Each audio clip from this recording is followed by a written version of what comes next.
what I have in my hand, it is 9 pounds, 14 ounces, a baby boy, perhaps the next Met.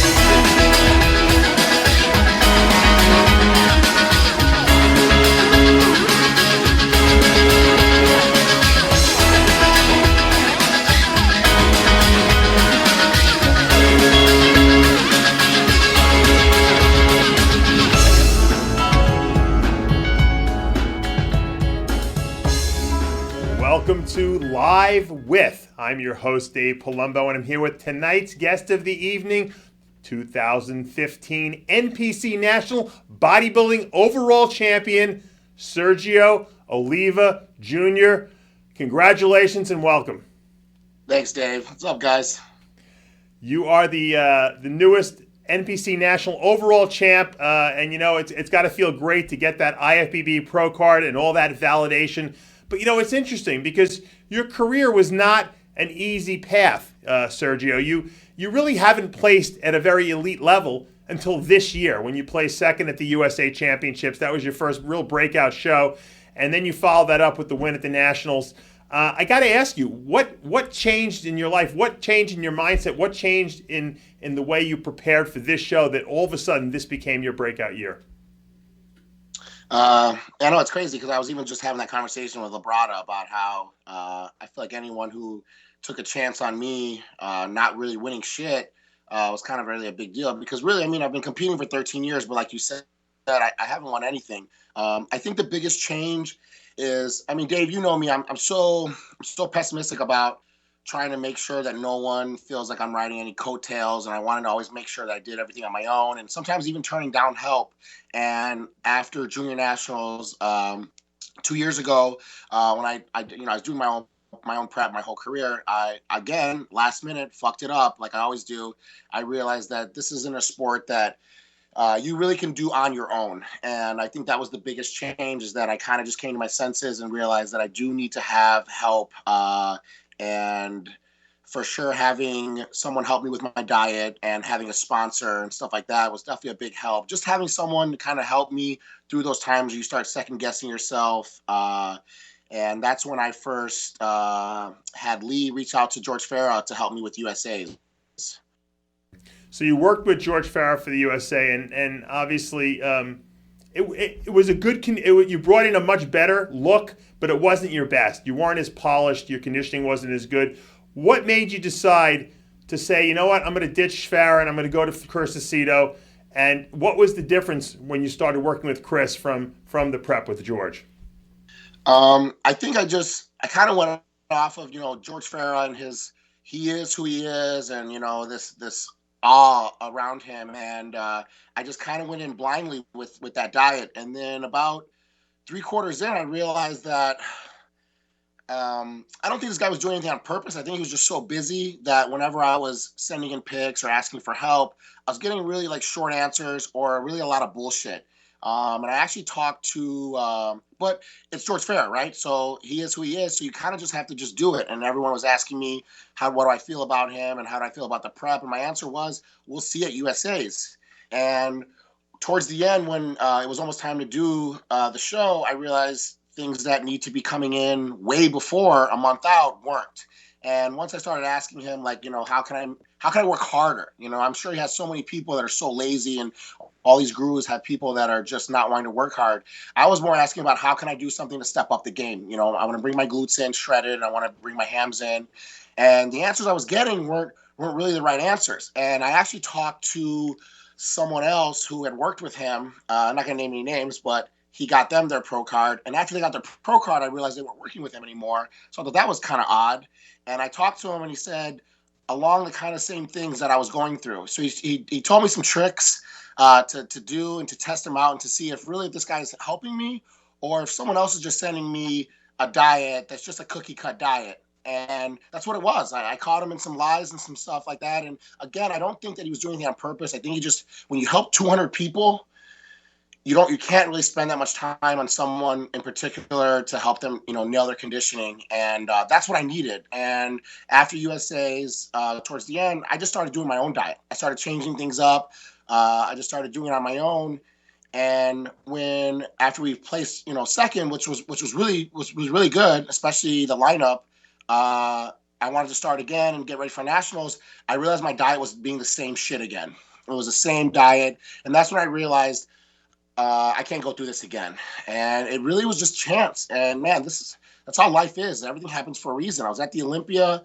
I was just talking to Chris Cormier, just about the show. The Olympia, the prejudging had just ended. And I'm just, talking to him, and here comes Aceto and Nichols. And I was kind of just talking to them about how I felt, and I just felt really lost. And man, I'm the kind of guy, I'll work to the bone. I'll do whatever you say. You tell me to eat dog shit to win a show, and I'm going to do it.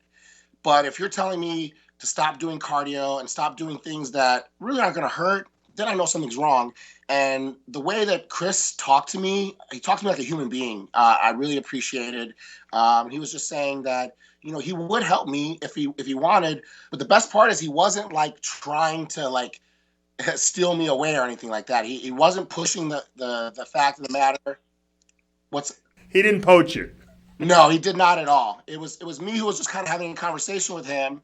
And that was it. That was the end of the conversation. And then the next day at the booth, I was working in the broader booth, and he just happens to just be walking by, and we had another conversation again. And man, just the way that he was talking to me. So for instance, one of the first things I was told by Farrell was a list of hashtags and things that I'm supposed to put in my posts to try and help his career out. And already that was kind of a little strange, but you know what? I don't care. If you're helping me out, I'll help you out too. But it wasn't until I talked to Chris. And then again, the first thing he tells me is, once we decide to work together, because of course I'm still in Pharaoh mode. I'm like, I want to tell the world, I want to make posts about it. And Chris goes, man, I don't care. He's like, man, don't post anything. It doesn't matter. He's like, we're gonna get you ready for the show. And it's just the way he worded certain things. Like when I asked him, can you prep me? He said, no, I won't prep you. I don't do diets. He's like, I'll look at your pictures and I'll adjust as we go, and I'll change your body. But just even the word prep and doing your diet, he didn't like those things. That's not how he does things. Because in all honesty, if that is true, you're right. You already have a diet written up. When I send you 8-week out pictures, you send me 8-week diet, and that's cookie cut shit. And that's not how Chris was. And that's just him and his personality. But the actual science and like the genius behind him was when I realized that I'm not going to lie. It was hard. I struggled for sure, but I was struggling in the right ways. I wasn't like killing myself and overdoing it and things that weren't unnecessary. I was just telling somebody that, just little things. I'd ask him, should I eat a sweet potato instead of a baked potato? And a normal guru would just be like, yeah, eat the sweet potato, do 2 hours of cardio, always the harder way. And yeah, he was like, no, you don't have to. You don't have to do that. There's no reason to drain your body so bad. So I like that he was really smart about things, and he did work me to the bone, but he didn't overkill me, and he didn't overkill my body. I think we had certain areas that we needed to focus on, and we did kill those areas. And yeah, the proof is being on stage that those things worked. I think Chris Aceto helping me with the mentality of what a diet should be and the nutrition part of it, and then Chris Cormier helping me with working out were the two biggest things that I changed from USA's to nationals. And that's the craziest part is I've only known this guy 2 months. And we got a pro card, and I look the best I ever have. What's going to happen after a couple years? I can't even imagine.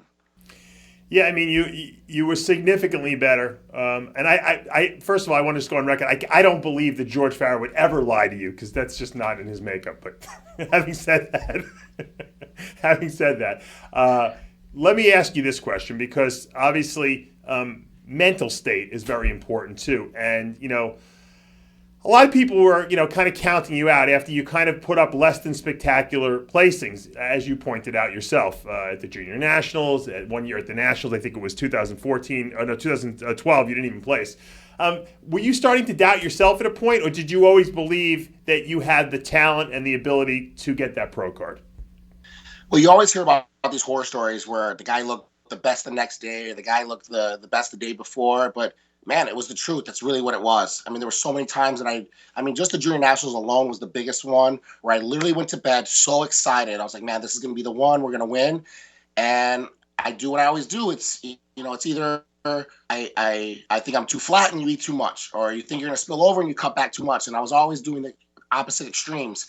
And yeah, I went to bed so happy, and I woke up the next morning and I was in shock. I couldn't believe how shitty I looked. So I think the fact that I knew that I did see me looking really good kept me wanting to go. But it's funny, I was just having a conversation with someone about Blair and trying that many times to go pro. I mean, that guy tried to go pro as many times as I've done a show. And I can't lie. I can't say that I would have went home and been like, babe, I swear I can do this. We're going to do it 12 more times. I don't know if I would have been able to do it. So, I mean, yeah, my places weren't good, but I didn't feel like I was going to quit or anything like that. I wasn't getting to that level. But now if I had just did that Nationals, what I just did to my body in the last couple of months, 12 more times, yeah, I don't think so. There's no way. Since you gained the weight back, you look a little like Phil Heath in the face, especially with that hat on. I don't know if anyone ever told you that. But all right, let me get to the juicy question I want to ask you. I know everyone was wondering if anyone has been living with their head in the sand and doesn't know. Your dad was the 3-time Mr. Olympia, Sergio Oliva Sr., and also known as the Myth. And we saw a little on the intro, a little clip of him holding you up as a baby at that show. And I have to imagine that it must have been, I can't fathom it, but what was it like growing up with him as a dad? Because a lot of people, myself included, I don't know very much about Sergio. I never got a chance to really speak with him very much, especially in his younger years. What was it like having him as a dad and being in the household as a youngster? Yeah, it's weird because it wasn't until I got into bodybuilding that I kind of really realized and appreciated who and what he was. I mean, that whole nickname of the Myth, I mean, it really does apply really well with him, just the measurements that he had. I mean, if someone said that somebody was coming out today and had those measurements, you'd be like, nah, that's just a myth. But he was just my dad. And it's weird because, yeah, we'd go out, to dinner and people want his autograph and stuff like that. But I never looked at him as like Mr. Olympia. If anything, I looked at him as a cop, because by the time I was born, my dad was already done, and he was a Chicago cop for 30 years. So it was more of having a dad as a cop more than a Mr. Olympia. But once I got into the sport, it's kind of when I really realized that, I mean, yeah, this guy was the shit for sure. But it's weird because my dad was like, he was one of the best bodybuilders ever, but only on stage. One of the things that I really liked about him a lot was that he felt like that was his job and that was it. I've never seen my dad flex. I've never seen my dad pose. He wasn't the guy walking around with his shirt off and stuff like that. And I kind of liked that. I liked the whole idea that he's not walking around with, invisible lat syndrome. He never was that guy. But you're right. A lot of people don't know him, like you were saying. He got burned. He had so many grudges with the business back in the day, which is something that no one will ever deal with. No one ever in the history of bodybuilding will ever deal with being dark-skinned and being first Hispanic to ever win a Mr. Olympia and dealing with all the offstage stuff that was going on back in the day. The problem was that he didn't know how to turn it off.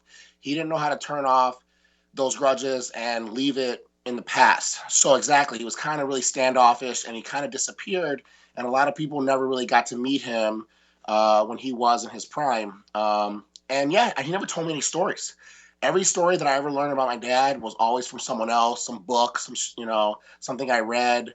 I can't imagine where I would be if I did get some help from him, even just in the gym or any kind of advice like that. I could tell you I'd be a pro already, that's for sure.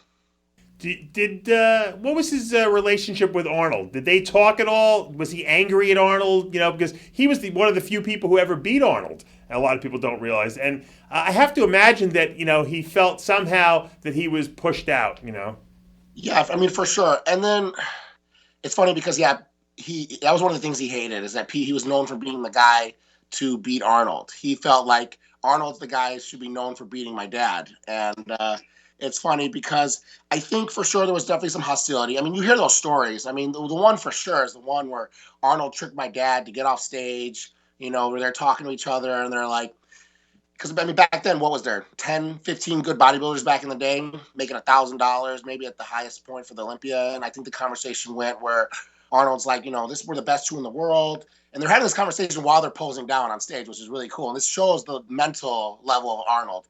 And he tells them, we should be getting paid more money. Let's get off stage. Let's ask for more money. And then we'll get back on stage. And yeah, my dad, this is just part of the time where you're just so gullible and maybe being a foreigner. He's like, yeah, that's a great idea. Gets off stage and Arnold's like, my dad quit. And Arnold won that show. So I think those for sure made my dad really angry in the beginning. But by the time I was born, they were really cordial and they were really friends. What I think, though, is I think my dad was jealous of Arnold. I think Arnold did certain things that my dad wasn't capable of doing. He was able to kind of bite his tongue and, be an ambassador of the sport. I think sometimes my dad, he wasn't able to, I don't know.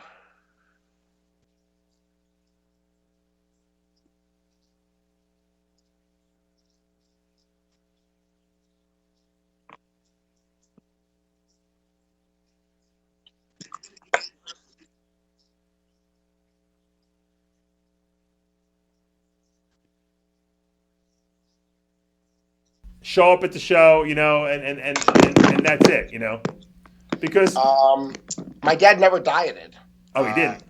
No, he never dieted, and it's funny because if you look at the '85 Olympia, you'll see that that's when he dieted the first time. I think when he came back in '84, he thought that he could just do what he did back in the '60s, and when you're going against Lee Haney and guys like that, you're going to learn real quick that whole pizza diet doesn't work. So he dieted, and if you look at '85, I can't even recognize my dad. He looks like a completely different person, and that's what I think, because when I asked my dad that I wanted to start into bodybuilding, he said no, it wasn't going to work. I think because when he tried it, and he tried it the real way with dieting and cardio and things he never did, and he still got the same place, 8th place, I think he thought that no one would be able to do it, and I wouldn't be able to do it. I think that's why he really didn't kind of help me and push it and stuff like that. But I think he learned real quick that the game had changed severely, and I think that's why that was the last year that he competed. So in '84, he wasn't a young man anymore. I mean, his prime years were probably the '70s, and that's when he kind of he left. I think he went to WABA, right? Or something like that. He went into Europe and was competing. Yeah, I think Albert Beckles, he gets a lot of talk about being the oldest person. And then Vince Taylor, I think he came back. But my dad lied on his birth certificate when he came to this country. When he did that '84 Olympia, he actually was almost 50. So, I mean, yeah, it's amazing. I mean, he looked great. But, I mean, that goes back to what we're talking about. It doesn't matter what you look like. It matters what you look like when you're standing next to other people. You're 100% right. Now, you've overcome a lot of adversity in your life. You had a supplement company. I don't have to mention who it was, but you had an original supplement sponsor. They kind of, I don't know if the right words would be, they didn't believe in you. They kind of disrespected you in a way, and I don't know if they dropped you or you dropped them. Was that disheartening? As a follow-up question to that, when Labrada did sign you on and believe in you, does it feel like you've been vindicated now that you're a pro? I think with bodybuilding, I think people just automatically assume that I'm going to be a certain way. There's the whole silver spoon, and I think sometimes if I just ask for something, or even if someone is mistreating me or talking to me kind of rudely, and I stand up for myself, it's automatic like, whoa. Well, who do you think you are, demanding stuff like that. And that was really hard for me in the beginning when I felt like I needed to be respected, just because I'm not doing anything wrong, but people are always going to treat me as my dad's son. And sometimes it's always going to automatically come off a certain way. I mean, it's just like, if Arnold's son was competing and all of a sudden he's like, hey, I never got the supplements that I was supposed to get, and then it's going to be like, whoa, who do you think you are demanding that you're going to be able to get that stuff. It's just automatically always going to come off like a certain way. And that bothered me a lot for sure. And then a lot of people don't understand that my dad burned a lot of bridges in the sport. I think a lot of people think that my dad being my dad helps me. I think it helps me as in like, yeah, I never had to worry about getting my name out there. I never had to promote myself and stuff like that. But I promise you, by no means were any of the judges or any of the powers to be opening any doors for me because of my dad. If anything, I had to show that I am not like him off stage. And then exactly with Labrada was just a coincidence. It's so crazy because I'm such a crazy fan of the sport that I was at the Arnold 2 years ago, and there was this, I went with some buddies of mine, and of course, Kai's there. And there's a huge line for Kai. The show had just ended, and the guys I was with are like, oh, let's go see Kai. So we go to walk over, and then I see behind Kai is Lee Labrada, and I'm like, oh, man, I'm going to go talk to Lee. So I go to talk to Lee, and me and Hunter, his son, are talking, and we're just chit-chatting, and somebody just happened to take a picture of us. And before you know it, somebody's like, hey, why don't we do an issue of, next generation of bodybuilding? And me and him flew out to California to do that shoot. And that's when they signed me. It was all just coincidence, just by me running into them. But exactly. I mean, these guys took a big faith on sponsoring me. I mean, I don't know if a lot of people know, but Labrada doesn't have any bodybuilders as sponsors. And they never have. And they don't have to. Putting Lee on the cover of a bottle is always going to sell more than any up-and-coming bodybuilder, for sure. So the fact that they were willing to, one, make me their first bodybuilder and take a chance on someone who's won some little local shows, and that's really it really meant a lot. And I was telling somebody about how my whole career, whenever I don't do well, it sucks, of course, but I'm not letting anyone down. And this was the first time where I had Chris to let down, Cormier to let down, Labrada to let down, and that just wasn't going to happen. And if there was ever a time where, I was getting a little sluggish or getting a little lazy, that's who the people that popped in my head, the ones that are taking a chance on me, and I haven't done shit. So that actually fueled me a lot, knowing that I have people in my corner, and I want to do well for them, but I also don't want to let them down. What we mentioned your father over and over again. Obviously, while he didn't really push you into bodybuilding, you obviously found the sport. What was the attraction for you, other than the fact that your dad was Mr. Olympia? Did you want to did you see it as a way to prove yourself to your dad, or did you just fall in love with the sport on your own? Yeah, I was actually just a little skinny track runner. And then I had some scholarships for track, and I just didn't want to do that anymore. I didn't want to run anymore. And I bought like a little weight, set. It's the typical story in the basement. And I remember that I gained 30 pounds of muscle in like the first 2 months. And I remember thinking like, holy shit, like, my body is definitely different. And I just started, getting into bodybuilding. I remember I got the encyclopedia. I think Muscle Mag had one, and then, Arnold's encyclopedia. And man, Dave, I hate school. School is not my thing. And I realized before I know it, I'm reading these encyclopedias cover to cover. And I'm like, man, even if my body's not meant for this, I'm mentally loving this. And that's when I just started. I wanted to join a gym. And that's when I realized how much my dad didn't want me to do it. I tried to join a gym in Chicago, and my dad, he called them and told them to not let me join. And, yeah, I think he's just so that Cuban old school where he only went to third grade. I'm sure he told everybody his whole life, my son's going to be a doctor. He's going to be a lawyer, something. He just had this whole plan for me. And then it doesn't happen. The only thing that bothers me is that whole video that you posted, the whole holding me up. You can't hold me up and be like, this is going to be the next myth. And then now 18 years later, that guy's trying to do it. And you're like, no. And not only no, you're trying to make sure that doesn't happen. So once that happened, I was kind of tired of it. Let me interrupt you for a second. Do you think that your dad, there was any jealousy there at all? I mean, because it seems kind of unusual that, that he wouldn't want his son to gain, maybe, obviously with the genetics you had, to have the same, potential opportunities that he had, Yeah, that's what my mom thinks. She says that all the time. I don't think so. I just think that when my dad left, he probably, for sure, if I know him, was like, I'm never going to come back, and none of my family will ever give you business. And then 18 years later, now my son wants to get into it. I think he went out with such a horrible out that the last thing he wanted was for me to have to maybe kiss ass in the sport again. And that's what I was trying to explain to him, that the sport is different. There's definitely politics for sure. But the whole having to kiss ass and struggle to be a colored person in the sport, it's just over. It's not like that anymore. Why did he think that he was being discriminated against? What was his in his mind? What was the evidence of that? People telling him that no colored or Jew will ever win the Mr. Olympia ever again. I've heard some pretty horrible stories, and I know that they're true too. And that's just the times back then. But I mean, shit, that's 40 years ago. That was a long time. So after that, after I realized that I was not only going to get help, but I was actually getting getting cock blocked with my workouts. I moved to Florida because my mom competed too, and my mom, she knows what the sport eventually is going to entail if you want to get into, especially to be a pro. But instead of like my dad, where she's just gonna like not help me at all, she's at least gonna like make sure that I'm doing things right. So I decided that I was gonna move out to be closer with her in Florida, and that's when I started competing. Was my first shows at Panama City. Living with your dad originally, is that the case? I lived with my dad till I was about 19, and then me and him were just always butting heads, man. It was just about, I think a big thing is that my dad being a Chicago cop, it fucked him up big time too mentally. No one calls the cops unless something's wrong, you know? And I think it's hard to turn that off sometimes. Everyone's a liar. Everyone's a criminal.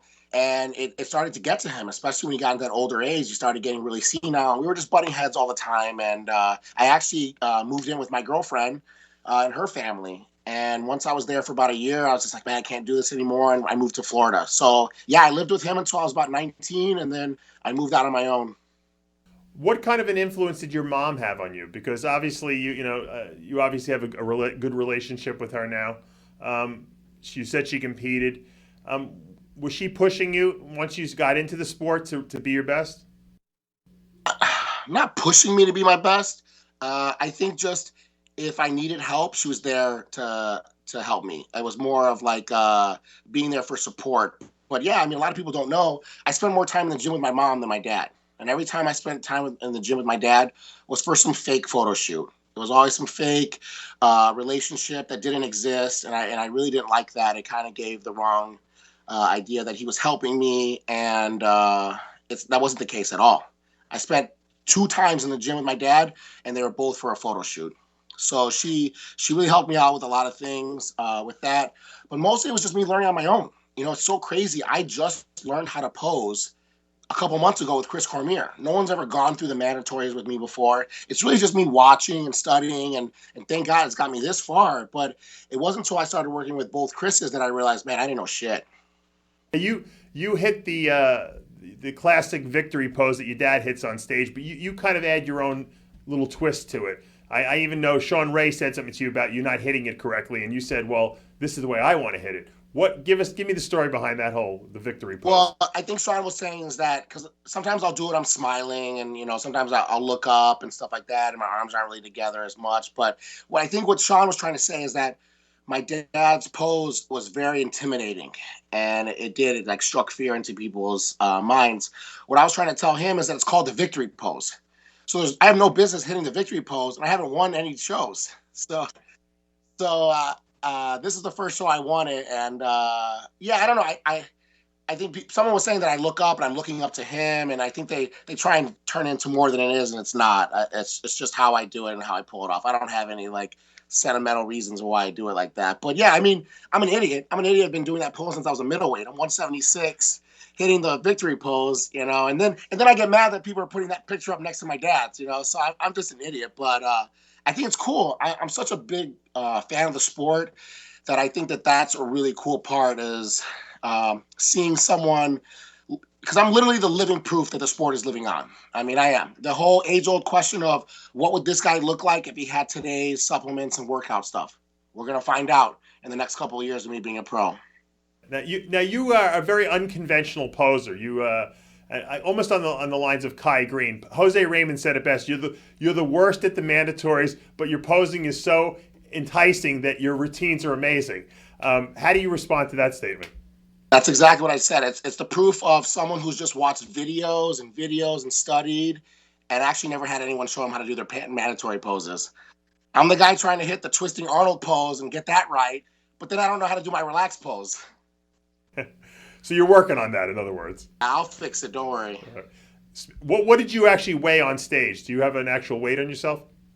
I don't know. I mean, I know that I lost for the weight from weigh-in to weigh-in, from USA's to nationals. I lost 10 pounds. And it's probably just 10 pounds just in my ass for sure. But I probably put on another 8 pounds after I started carving up. But it still was the smallest I've ever been, which is really crazy because my whole life I've always been the smallest guy, starting as a middleweight and having to work my way up to the weight class to finally be a super heavyweight. But it wasn't until after USA's when I got off stage and I asked everybody what they weighed, and I weighed more than them. And that's when I realized I need to stop playing the size game, and that's helped me out a lot, that this is not a coincidence. It's the smallest I've ever been as a super, and I win.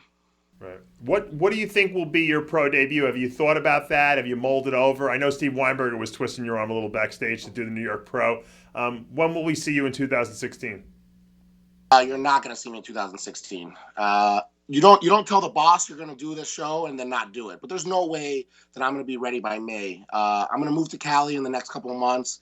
I need to, get ready for that move and get settled in. And I need to put some size on, and I need to fix some structural problems in my body that I need to fix. A big thing that I always do with shows is someone tells me I lost because of something, I overemphasis on trying to fix that. And that's what I did at USA's, because I feel some of my body parts at USA's look better. My abs definitely look better. My chest looked bigger. But, my glutes, my hams look like shit. And they tell me that this is why you lost. I'm so tunnel vision that I just killed that area so much that I let some other areas slag a little bit. I want to fix those. And my whole life, my quads have been the biggest part of my body. And a lot of people don't know, but actually the last 2 years, I haven't been training them. I haven't been doing really any quads to let my upper body catch up. I haven't done arms. I don't remember the last time I've done arms. So I'm really excited to now I can just go all out with my body. I'm going to make my legs look humongous.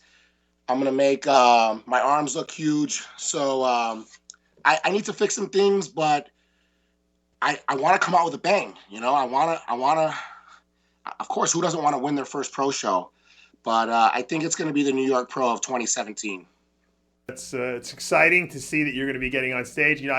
I'm sure a lot of people don't want to wait a year to see you, but you got a good plan, you got a great coach, you got a good support system now, and I just want to once again congratulate you on this big win at the NPC Nationals 2 weeks ago in Miami, Florida. Congratulations! It couldn't happen to a nicer guy, and enjoy the spoils of your victory.